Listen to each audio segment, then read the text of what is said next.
મહાદેવ, કેમ છો? ત્યાર પછીનો આપણો ટોપિક છે સમતલ તરંગનું વક્રીભવન. સમતલ તરંગનું વક્રીભવન આપણે જોઈએ એની પહેલાં વક્રીભવનને થોડું રિવાઇન્ડ કરી લઈએ, જે આપણે રે ઓપ્ટિક્સમાં જોઈ ગયા. કિરણ પ્રકાશ શાસ્ત્રમાં આપણે શું શીખ્યા હતા કે વક્રીભવનમાં બે વસ્તુ જોવા મળે છે આપણને. પહેલું કે જે કાંઈ પણ આપાત પ્રકાશ છે, આપાત પ્રકાશ છે એની દિશા પણ બદલાશે અને એનો વેગ પણ બદલાશે. આ બંને ઘટના થાય ત્યારે સમજવું કે પ્રકાશનું વક્રીભવન થાય. બીજું, પરાવર્તન. આની પહેલાંના વિડીયોમાં આપણે જે જોઈ ગયા પરાવર્તન, ત્યાં શું હતું કે પ્રકાશનું કિરણ અથવા પ્રકાશનું તરંગ એક જ માધ્યમમાં રહ્યું. વક્રીભવન ક્યારે જોવા મળશે મિત્રો? પ્રકાશનું કિરણ જ્યારે એક માધ્યમમાંથી બીજા માધ્યમમાં જાય. પ્રકાશનું કિરણ જ્યારે એક માધ્યમમાંથી બીજા માધ્યમમાં જાય તો સ્વાભાવિક છે બંને માધ્યમની પ્રોપર્ટી અલગ હોવાની અને બંને માધ્યમની લાક્ષણિકતાઓ અલગ હોવાની. માટે બંને માધ્યમનો એનો વેગ કેવો છે? જુદો જુદો છે. ઉતરેશ ભેજામાં, રાઈટ? તો જેમ આપણે પરાવર્તન સમજવાનો પ્રયત્ન કર્યો હતો એ જ રીતે અહીં વક્રીભવન સમજશું, પણ કોનું? તો કે તરંગ અગ્રના સંદર્ભમાં. રે ઓપ્ટિક્સમાં તમે વક્રીભવન તો શીખી ગયા, પણ ત્યાં આપણે એક સિંગલ કિરણ લઈને સાબિત કરી દીધું કે પ્રકાશનું કિરણ પાતળામાંથી ઘટ માધ્યમમાં જાય, રાઈટ? તો લંબ તરફ વળે છે. પછી ઘટમાંથી પાતળામાં જાય તો લંબથી દૂર જાય છે. પાતળામાંથી ઘટમાં જાય તો ક્યાં જાય? લંબ તરફ વળે. એનાથી ઉલટું, ઘટમાંથી પાતળામાં જાય તો લંબથી દૂર જાય. એ જ વસ્તુ અહીંયા પણ સાબિત કરવાની છે, રાઈટ? ઓકે, તો પ્રયત્ન કરીએ કે સમતલ તરંગ અગ્રનો ઉપયોગ કરી અને વક્રીભવન સમજીએ. Refraction of plane wave using Huygens principle, હે ને? Huygens principle. હવે હાઇગેન્સનો પ્રિન્સિપલ આવે એટલે સમજી લો કે આપણે નવું તરંગ અગ્ર બનાવવાની વાત. હાઇગેન્સનો પ્રિન્સિપલ આપણે શેમાં મદદ કરે? નવું તરંગ અગ્રનું સ્થાન, બરાબર, એનું સ્વરૂપ કેવું હશે એ આપણને જણાવશે.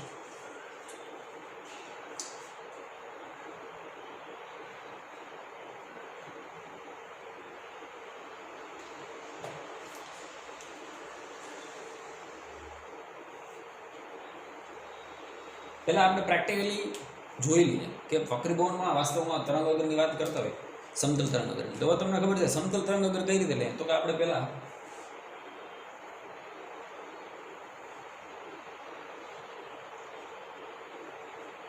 આપણે આવા બે સમાંતર કિરણો લેવું, રાઈટ? અને તને ખબર છે કે આ બેની વચ્ચે લાખો કરોડો કિરણો છે, અનંત કિરણો છે આ બેની વચ્ચે. હવે આ બંનેને કોમન આપણે શું ખેંચી લેવું? લંબ. પ્રકાશના કિરણની દિશા આ છે દાખલા તરીકે, તો સમતલ તરંગ અગ્ર ક્યાં છે? આને લંબ.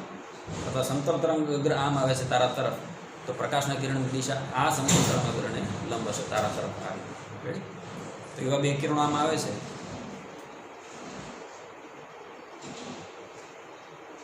તો આ થઈ ગયું તારું સમતલ તરંગ અગ્ર. 32 પેજ.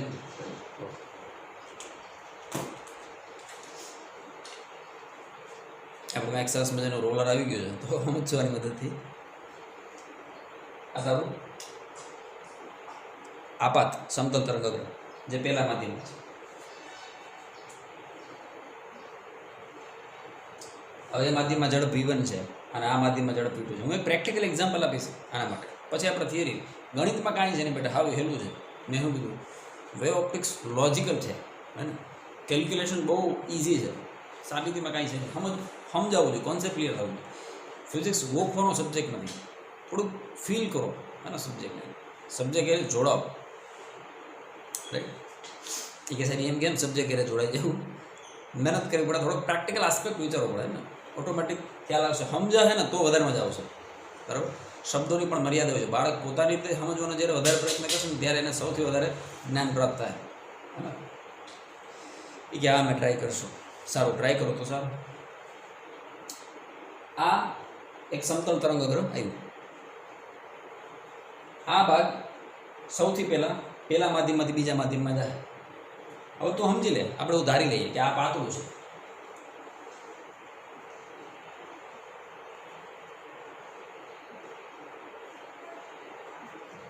સામાન્ય રીતે પાતળું ને ઘટ નહીં, પ્રકાશના સંદર્ભમાં. એ આપણે રે ઓપ્ટિક્સમાં ચર્ચા કરી ગયા. માધ્યમ પ્રકાશીય ઘટ હોવું જોઈએ, રાઈટ? પ્રકાશીય ઘટમાંથી પ્રકાશીય પાતળામાં વહી ગયા તો તને ખબર છે કે ઘટ માધ્યમમાં વેગ ઘટશે. આપણે પહેલેથી જાણીએ છીએ, રાઈટ?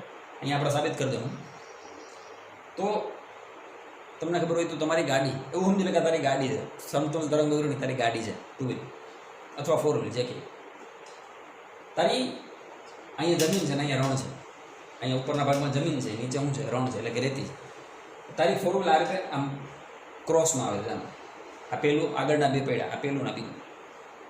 પહેલું પૈડું તારું રેતીમાં આવી જાય અને બીજું પૈડું હજી જમીન પર જ છે, તો શું થાય? આ પૈડાની ફરવાની ઝડપ ઘટી જાય બેટા, પણ આ પૈડું જે જમીનમાં હતું એ તો એ જ ઝડપથી ફરશે, V1 ઝડપથી. એટલે શું થાય? તારી ગાડીની જે દિશા હતી, જે આમ હતી, એ કેવી થઈ જાય? આમ થઈ જાય. હવે ગાડી આમ આવી જાય. બે પૈડા જ્યારે તારા રણમાં આવી જાય પછી એક સરખા વ્યક્તિ ગતિ કરશે. ઉતરેશ પ્રેક્ટિકલ એક્ઝામ્પલ ભેગા. આ બે પૈડા હવામાં આવ્યા તો એક સરખા આવે છે. હવે રણમાં આવી ગયું, આની ગતિ ધીરે થઈ જાય, પણ આ શું થઈ જાય? આ ફટાફટ ફરી જાય, કારણ કે એ જમીનમાં બેટા. આ પૈડું રણમાં એટલે આ જો આમ દિશા બદલાય, જે દિશા આમ હતી એ દિશા બદલાય. હવે એક સરખા વ્યક્તિ ગતિ કરશે તો બે ફેર પડી ગયું. પેલો ફેરી પડ્યો કે તારું જે સમતલ તરંગ હતું એની દિશા બદલાઈ, સેજ નમી ગયા બધું, બરાબર. અને બીજું એ કે ઘટ માધ્યમ એનો વેગ ઘટી જાય. રણમાં તો સ્વાભાવિક છે, ગાડીની હાલવાની ઝડપ કેવી છે? ઓછી જશે. ઉતરેશ ભેજામાં તો બસ આ વસ્તુ આપણે સાબિત કરવાની છે, પણ શેની મદદથી? તો કે સમતલ તરંગોગ્રની મદદથી. સમતલ તરંગોગ્ર કઈ રીતે બનાવશું? તો કે અનંત કિરણોથી આપણે સમાંતર કિરણો લેવું અને એને એક લંબ રેખા ખેંચી લેવું, રાઈટ? કોન્સેપ્ટ પકડાય છે? હાલો સ્ટાર્ટ કરીએ.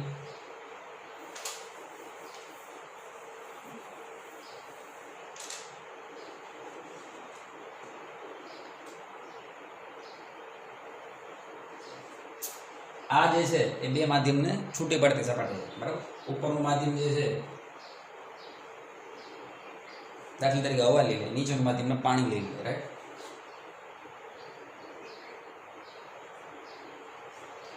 હવાનો વક્રી ભવનાંક N1 અને હવામાં ઝડપ છે V1, રાઈટ?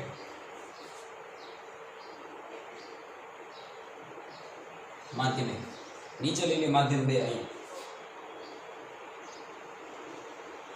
માધ્યમ બે એને આપણે પાણી તરીકે સ્વીકારેલું છે, એનો વક્રી ભવનાંક છે N2 અને ત્યાં ઝડપ છે V2. ત્યાં ઝડપ કેટલી છે? V2, right? દેખાય છે? ઓકે. અને આ બંને માધ્યમને છૂટી પાડતી સપાટી. સારું, આ સપાટી કેવી હોવી જોઈએ? ટ્રાન્સપરન્ટ હોવી જોઈએ, મતલબ એક સપાટીમાંથી બીજી સપાટીમાં જઈ શકાવું જોઈએ, રાઈટ? અહીં અરીસો મૂકી દો તો શું થાય? પ્રકાશનું કિરણ ભટકાય ને એની માધ્યમ હોવી જોઈએ તો પરાવર્તન થઈ જાય, રાઈટ? સારું.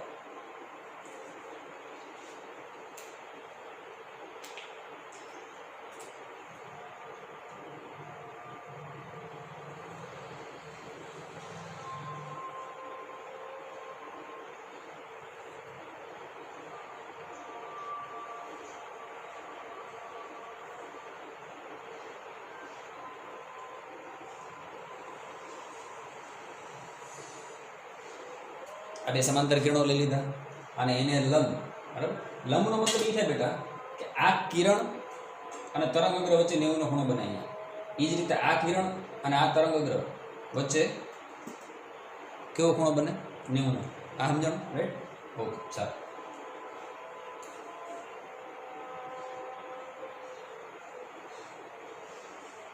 ક્લિયર? ઓકે.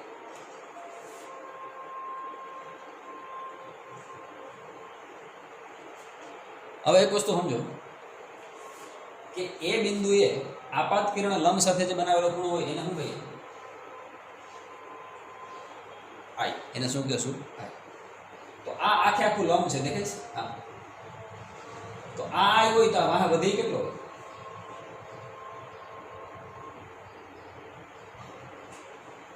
-90 ડિગ્રી માઇનસ આઈ, રાઈટ? હવે આ બે એકબીજાને લંબી છે કેમ? તો કે આપણે આ જે લંબ ડ્રો કર્યો એ તો સપાટીએ લંબ ડ્રો કર્યો બેટા. આ બે એકબીજાને કાટખૂણો છે તો આ 90 માઇનસ આવ્યો હોય તો વાહ વધે ખૂણો કેટલો હોય? હું તને વારે ઘડી બે એટલા માટે સમજાવું છું. છેલ્લા વિડીયોમાં આપણે શું કીધું? તરંગગ્રહ એટલે કે AB સમતલ સપાટી સાથે જે ખૂણો બનાવે ને એ આપણો આપાત ખૂણો હોય. એટલે આપણે આ આઈ સાથે ડીલ કરવાનું છે, આ આઈ સાથે નહીં. પણ હું તને એટલા માટે સમજાવું કે તને રે ઓપ્ટિક્સ તાજ જોઈએ કે ભાઈ રે ઓપ્ટિક્સ શું હોય? તો કે પ્રકાશના કિરણ લંબ સાથે જે ખૂણો બનાવ્યો એને આઈ કહેવાય, રાઈટ?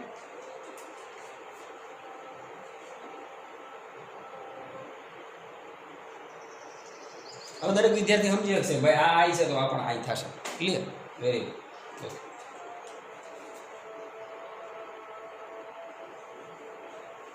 હવે તને ખબર છે કે આ ઘટના t બરાબર 0 સમયની છે, મતલબ કે t બરાબર 0 સમયે તારું ગાડીનું પૈડું જસ્ટ આપણે રણનું ઉદાહરણ લીધું ને, જમીન અને રણને ટચ કરતી સપાટી પર છે t બરાબર 0 સમય, ત્યારે બી બિંદુ પણ અહીંયા આવ્યું t બરાબર 0 સમય, કારણ કે એ અને બી એ તો એક જ તરંગ અગ્ર પરના બિંદુ છે બેટા, એક હારે જ આવે છે, એ અહીંયા છે, બી અહીંયા છે. આ પૈડું રણને ટચ થઈ ગયું, આ પૈડું જો હવામાં, હવે શું થાય, જે દિશા આમ હતી એ આમ ફરી જાય, હવે આમ આગળ છે, જે દિશા આમ હતી એ આમ ફરશે. તો આણે તો સમયમાં કેટલું અંતર કાપ્યું છે, સમજી વિચારીને જવાબ દેજો.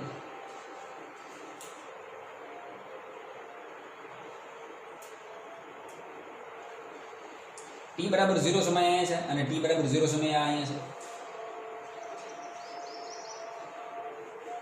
હવે મેં છેલ્લા વિડીયોમાં તમને શું સમજાવ્યું હતું કે જેવો પ્રકાશ કોઈ પણ સપાટીના સંદર્ભમાં આવશે તો એની સાથે શું કરશે, ઇન્ટરેક્શન કરશે, રાઈટ. તો એ ઇન્ટરેક્શનના કારણે હવે આ બિંદુ સપાટી પરનું આ બિંદુ શેના તરીકે કાર્ય કરશે, તો તમને ખબર છે ગૌણ વિક્ષોભના ઉદ્ગમ તરીકે કાર્ય કરશે. ગોળા બનાવવાની શરૂઆત કરી દીધી. બી પાસે તરંગઅગ્રના જેટલા બિંદુઓ છે એ ગોળા બનાવવાની શરૂઆત ક્યારે કરે, હોશિયાર છોકરો તરત આન્સર આપે છે, બી જે સી પાસે ભટકાય ને ત્યાં ગોળા બનાવવાની શરૂઆત કરે. પણ એ તો કે t બરાબર 0 સમય એ તો જમીનને અડે ભટકાઈ ગયો એટલે એણે તો એના ગોળા બનાવવાનું ચાલુ કરી દીધું. એ જ રીતે ધીરે ધીરે પ્રકાશ એથી બી સુધી જતા બધા લાઈન બાય લાઈન આવી બધા. સૌથી છેલ્લે કોણ આવશે તો કે સી બને, બરાબર. ઓકે, તો હાલો મને કહો જી બીસી અંતર કેટલું કપાય ટો સમય બાદ, તો આપણી પાસે બેઝિક સૂત્ર છે ઝડપ બરાબર અંતરના છેદમાં સમય. ઝડપ કેટલી છે v1. પરાવર્તનમાં બેટા બે માધ્યમ એક જ હતા એટલે બે વખતે v જ લેતા હતા. હવે અહીં ધ્યાન રાખજો, અહીં ફેર પડ્યો. ઝડપ શું છે v1, અંતર કેટલું તો કે bc. સમય કેટલો તો કે ટો. bc ને કરતા બનાય બેટા શું થાય,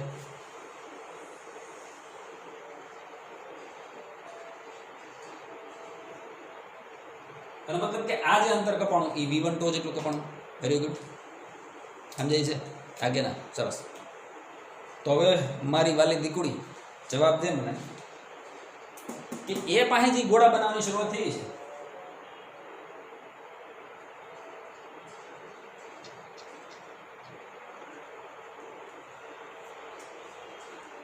એ ગોળા દ્વારા બનતી મહત્તમ ત્રિજ્યા, હવે એ ગોળાએ કાપેલું અંતર આટલા જ સમયમાં ટો સમયમાં કેટલું હશે. હાલો હાલો ઝડપથી ગયો, હોશિયાર છોકરો હું બુદ્ધિ મારે હે ને કે ભાઈ ત્યાં ઝડપ v1 નથી તો ટો સમયમાં ખેલ નોખો હતો. અહીંયા ઝડપ v2 છે ભાઈબંધ, સમય ભલે એક સરખો જ છે, ટો સમયની ચર્ચા છે. તો આ જે આપણે અંતરની ચર્ચા કરશું કે આ જે ત્રિજ્યા રહી એ ત્રિજ્યા કેટલી હશે, તો કે એના માટે સૂત્ર તો જ રહે ઝડપ બરાબર અંતરના છેદમાં સમય. ન્યા ઝડપ કેટલી છે, હવે આપણે એને નામ આપી દઈએ એક કોઈ પણ પોઈન્ટ સ્વીકારીને, ઈ પોઈન્ટ ઈ છે દાખલા તરીકે. હવે જો ઈ ચર્ચા આગળ વધારી, આ વચ્ચેના દરેક બિંદુ શું બનાવશું, આમ ગોળા બનાવશું.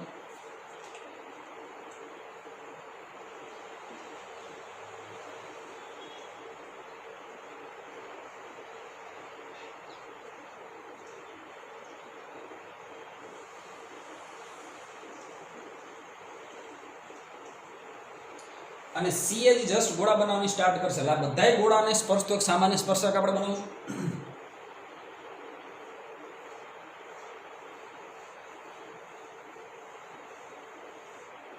એ સામાન્ય સ્પર્શક આપણે આવો કંઈક જણાના ઉતરેશ ભેજેમાં. હવે તમને ખબર છે કે એકવાર તમને શું મળી ગયું,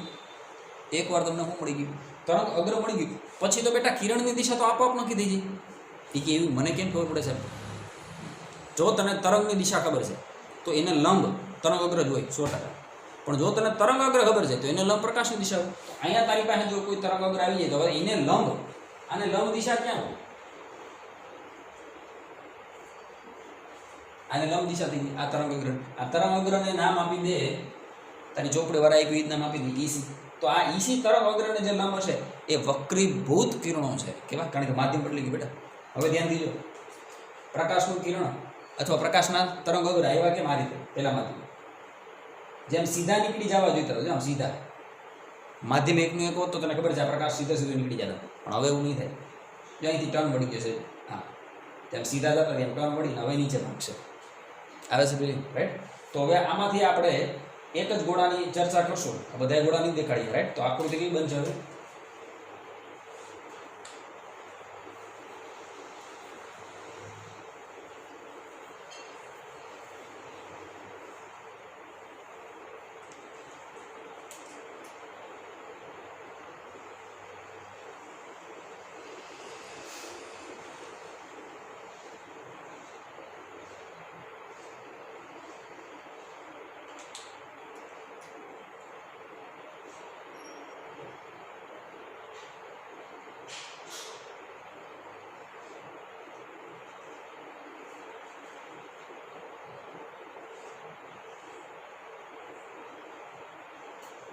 આ તારો ઈ પોઈન્ટ છે.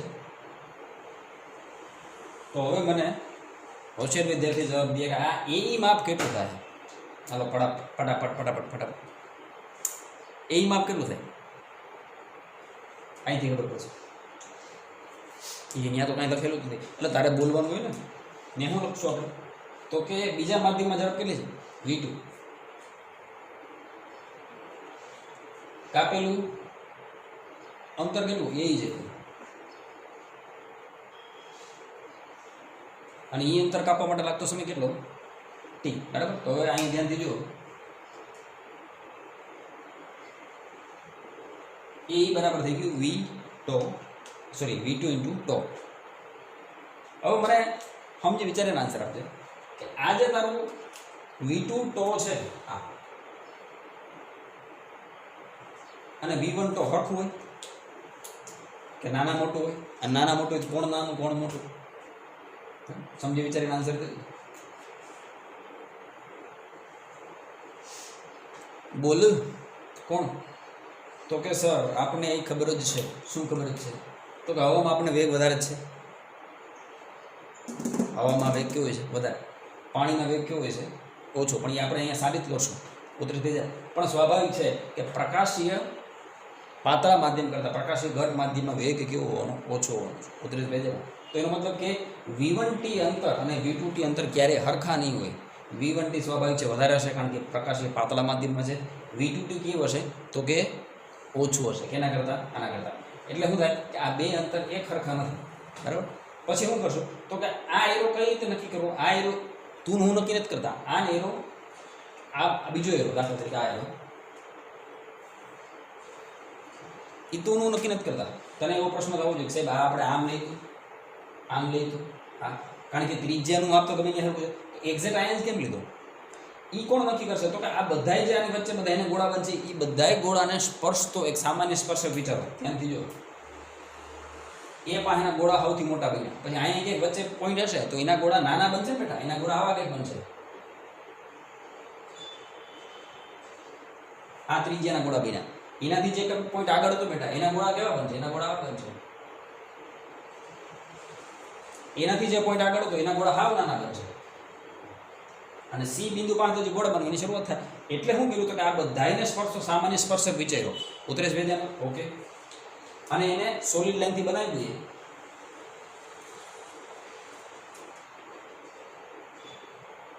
એટલે આ થઈ ગયું તારું તરંગ અગ્ર. અને હવે તરંગ અગ્રને લંબ લીટી મારવાની છે એટલે આ લીટી બે આમ આવશે. કારણ કે તરંગ અગ્રને લંબ હોય પ્રકાશના કિરણની દિશા. આઈ રિપીટ તરંગ અગ્રને લંબ શું હોય પ્રકાશના કિરણની દિશા. એટલા માટે આપણે આને લંબ બે લીટી મારી.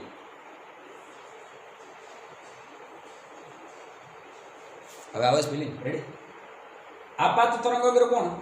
આપાત તરંગ અગ્ર AB એને સમતલ સપાટી સાથે જે ખૂણો બનાવ્યો એ આપાત કોણ. અને વક્રીભૂત તરંગ અગ્ર EC એ સપાટી સાથે જે ખૂણો બનાવ્યો એનો મતલબ કે આ સપાટી સાથે ખૂણો બનાવ્યો એને કહેવાય વક્રીભૂત કોણ.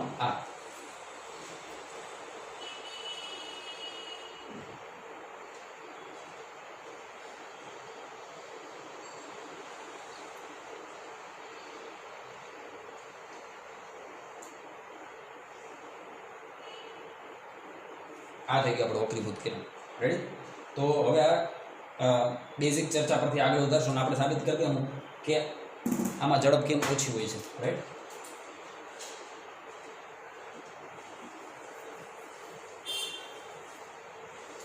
હવે કોઈ પણ જગ્યાએ વક્રીભવન તમારે સાબિત કરવું એટલે તમારે સ્નેલનો નિયમ સાબિત કરી દેવો પડે. એનો મતલબ કે અહીંયા પણ જો આપણે એવું થયું હોય કે આ N1 છે બરાબર. મેં તમને સ્નેલનો નિયમ કઈ રીતે શીખવાડ્યો હતો. જે તે માધ્યમનો વક્રીભવન બરાબર ત્યાં બનતા ખૂણાના સાઇનનો ગુણાકાર બરાબર. બીજી માધ્યમનો વક્રીભવન ત્યાં બનતા ખૂણાના સાઇનનો ગુણાકાર હંમેશા કેવો હોય સરખો હોય અથવા અચળ હોય રેડી. તો એ સાબિત કરી દે અહીંયા ધ્યાનથી જો. હવે આપણી પાસે બે ત્રિકોણ બન્યા સરસ મજાના. ક્યાં ક્યાં એક ABC. આ ખૂણો કેટલાનો છે 90. એ જ રીતે તરંગ અગ્રને લંબ પ્રકાશની દિશા હોય એટલે AE પણ કાટખૂણો થાય. AE ready. હવે જો લખતા જઈએ જાણીએ છીએ રાઈટ.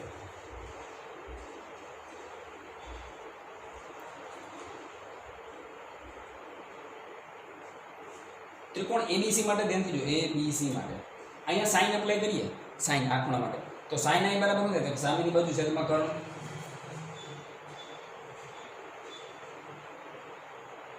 સામેની બાજુ કોણ છે? V1 તો, અને છેદમાં કર્ણ કોણ છે? તો કે AC. લખાય લખાય ને, ખોટું થોડું. આ ત્રિકોણ તમને ન ખબર પડતી તો અહીં બનાવજો.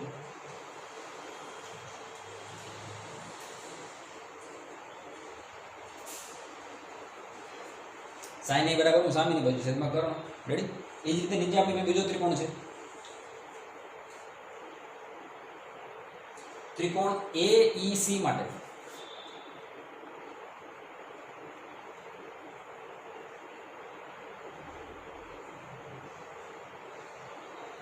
સાઈન R એપ્લાય કરો અહીંયા, સાઈન R, તો શું થાય? સામેની બાજુ છેદમાં કર્ણ. સામેની બાજુ શું થાય? V2T બરાબર, અને કર્ણ તો બેમાં કોમન છે, AC. રાઈટ? ન ખબર પડતી તો નીચે બનાવી દો. અહીં જો ત્રિકોણ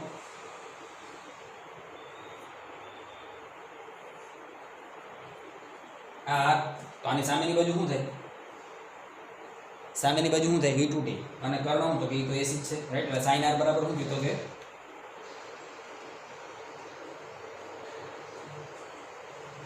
બે નો ગુણાકાર લઈ લે, સમીકરણ 1 અને સમીકરણ 2 નું. સાઈન આઈ ના છેદમાં શું થાય? Sine R.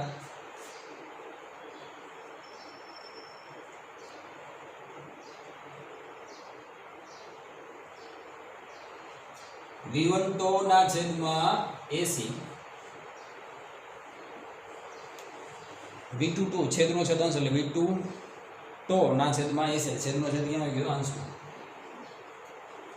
કોમન કોણ કોણ છે? તો કે AC કોમન, ટો કોમન છે. AC ને ટો કોમન છે, દેવ થઈ ગયા. વાહ, શું હોય તું?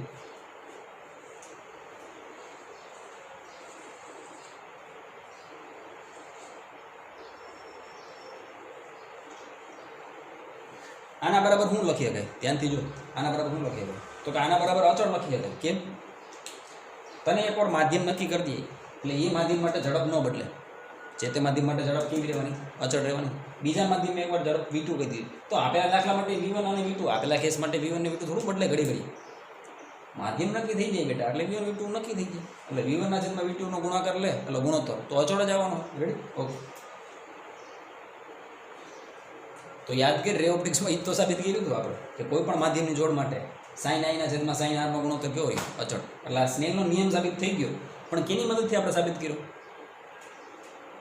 હાઇગેન્સના પ્રિન્સિપલની મદદથી. પહેલાં આપણે તરંગ અગ્ર બનાવ્યું EC. રાઈટ? પછી નક્કી કર્યું કે આ ખરેખર વક્રીભવન થાય છે. હવે વક્રીભવનમાં આપણે એ સાબિત કરવાનું છે શું? કે I અને R વચ્ચેનો સંબંધ શું છે? અહીં ધ્યાનથી જો, અહીં તમે સમજી શકો.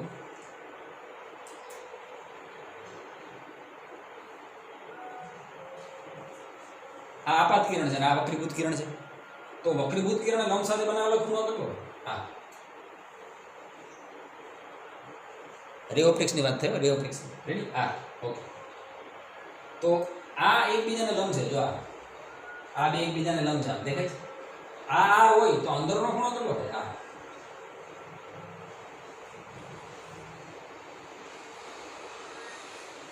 90 ડિગ્રી માઇનસ R. હવે ત્રિકોણ AEC માટે જો આ 90 માઇનસ R છે, આ 90 છે, તો મારે વિધેય કેટલો? R જ હોય ને, સ્વાભાવિક છે. રાઈટ? ઓકે. એટલે આપણે એ તો ખબર પડી ગઈ.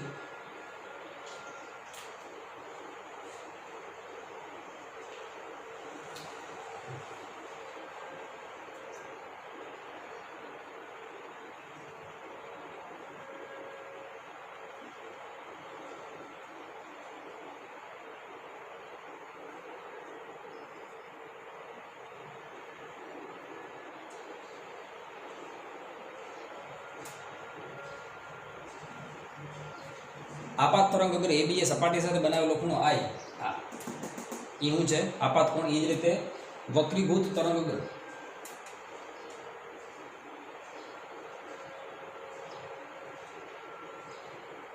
એને નામ શું આપ્યું છે આપણે? EC. વક્રીભૂત તરંગ અગર EC એ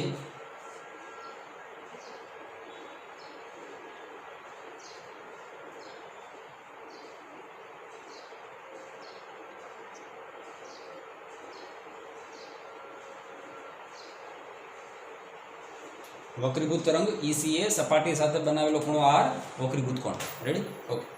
હવે આ પ્રોસેસને આપણે આગળ વધારીએ. મેં શરૂઆતમાં જ લખ્યું કે માધ્યમ 1 નો વક્રી ભવનાંક n1 છે, બીજા માધ્યમનો વક્રી ભવનાંક n2 છે. તો તને ખબર છે વક્રી ભવનાંકને અને વેગને શું સંબંધ છે? યાદ કરો. વક્રી ભવનાંકને વેગને શું સંબંધ છે? એ આ સંબંધ છે. અવકાશમાં પ્રકાશની ઝડપ ના છેદમાં જે તે માધ્યમમાં પ્રકાશની ઝડપ એને કહેવાય માધ્યમનો વક્રી ભવનાંક. રેડી? તો પહેલા માધ્યમ માટે વક્રી ભવનાંક n1 શું થાય? c ના છેદમાં v1. બીજા માધ્યમ માટે વક્રી ભવનાંક શું થાય? ટૂંકમાં કહેવાનો મતલબ એ છે બેટા કે n અને જે તે માધ્યમનો વેગ એકબીજાથી વ્યસ્ત પ્રમાણમાં ચલે. રાઈટ? જેમ વેગ વધારે એમ વક્રી ભવનાંક ઓછો, જેમ વેગ ઓછો એમ વક્રી ભવનાંક વધારે. રાઈટ? આના પરથી v2 ને કરતા બનાવો તો શું થાય? c ના છેદમાં n2.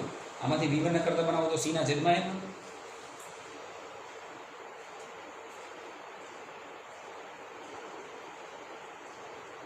કિંમત મૂકી દે આપણે પાસે sin i ના છેદમાં sin r is equal to v1 ની જગ્યાએ હું લખશું c ના છેદમાં n1 અને v2 ની જગ્યાએ હું લખશું c ના છેદમાં cc દેવ થઈ ગયા. Ready? cc Soha.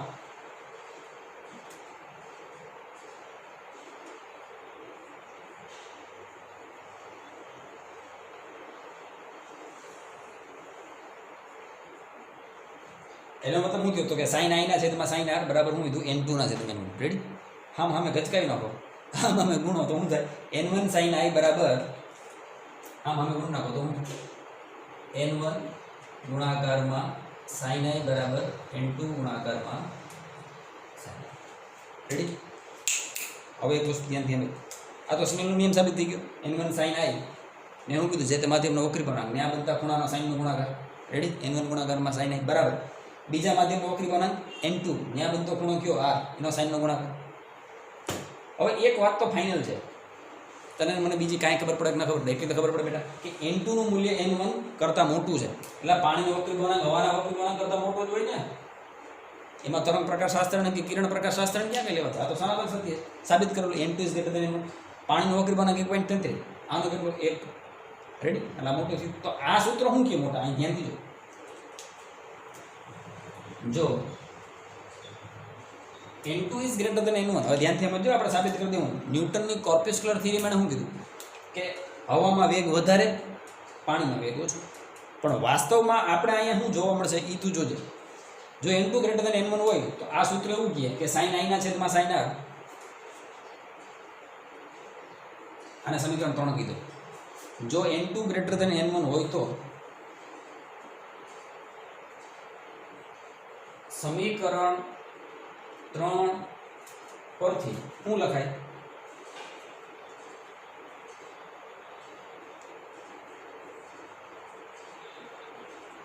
sin i ના છેદમાં sin r is greater than 1. અરે બેટા 1.33 ના છેદમાં 1 લે, આ 1.33 ના છેદમાં 1 તો સ્વાભાવિક છે ગુણોત્તર 1 કરતાં મોટો. એનો મતલબ કે sin i is greater than sin r.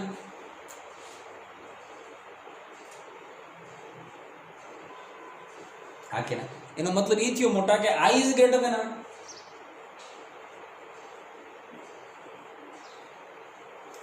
i is greater than r નો મતલબ શું થયો ખબર પડી તને?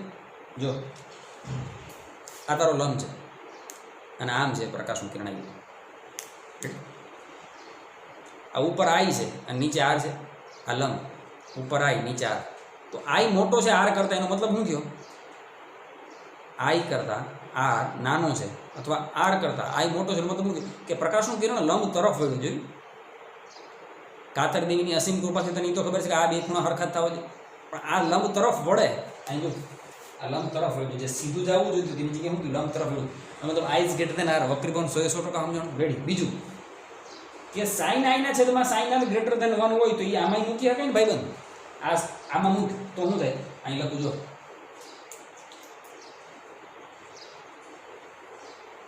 sin i ના છેદમાં sin r ગ્રેટર દેન 1 મતલબ v1 ના છેદમાં v2 ગ્રેટર દેન 1.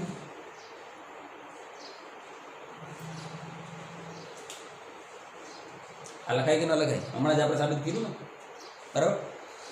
તો મને આમાં કે કયા માધ્યમનો વેગ વધારે અને ક્યાંનો વેગ ઓછો છે? થઈ ગયું સાબિત v1 is greater than v2. એટલે હવામાં વેગ વધારે હોય, પાણીમાં વેગ ઓછો હોય, v1 is greater than v2. તો એ તો આપણે સાબિત કરવું હતું. ન્યૂટન સાહેબ ત્યાં માર ખાઈ ગયા હતા. કોર્પ્યુસ્ક્યુલર થિયરીમાં એણે શું કીધું કે જેમ માધ્યમ ડેન્સરમાં વેલોસિટી વધારે હોય, રેરરમાં ઓછી હોય. આપણે જે આપણે સનાતન સત્ય હતું એ સાબિત કરી દીધું હું કે ભાઈ રેરર એટલે પાતળું, રેરરમાં વેગ વધારે હોય, ડેન્સરમાં વેગ ઓછો. તો સાબિત થઈ ગયું v1 is greater than v2.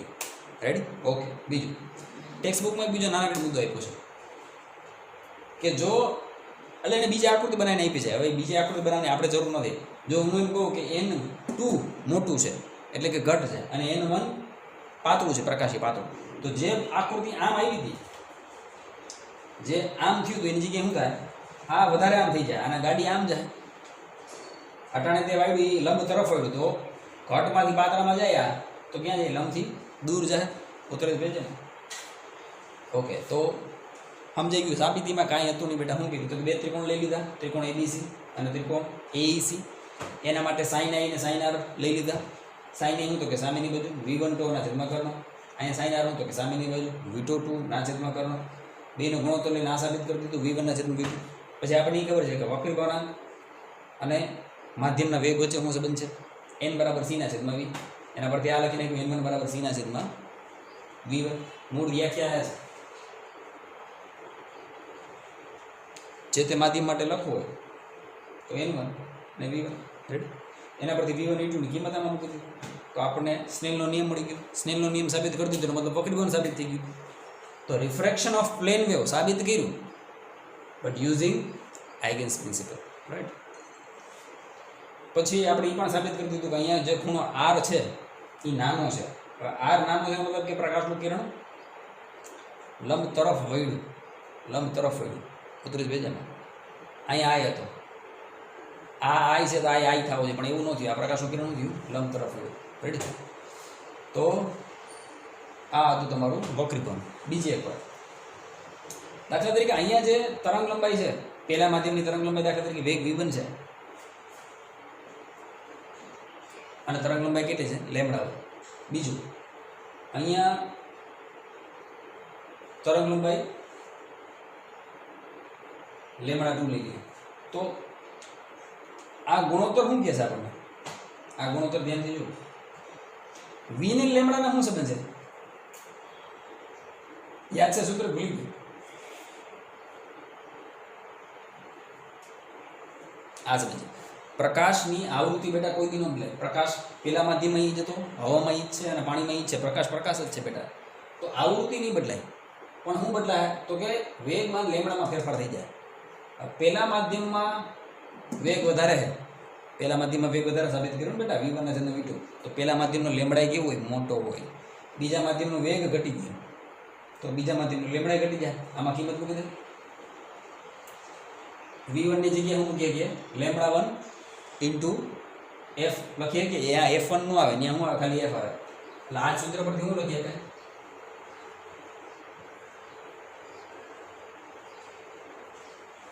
ફરીથી ff દેવ થઈ ગયા. એનો મતલબ કે લેમ્બડા 1 ગ્રેટર ધેન લેમ્બડા 2. અથવા હંમેશા યાદ રાખજો કોઈ પણ માધ્યમની જોડ માટે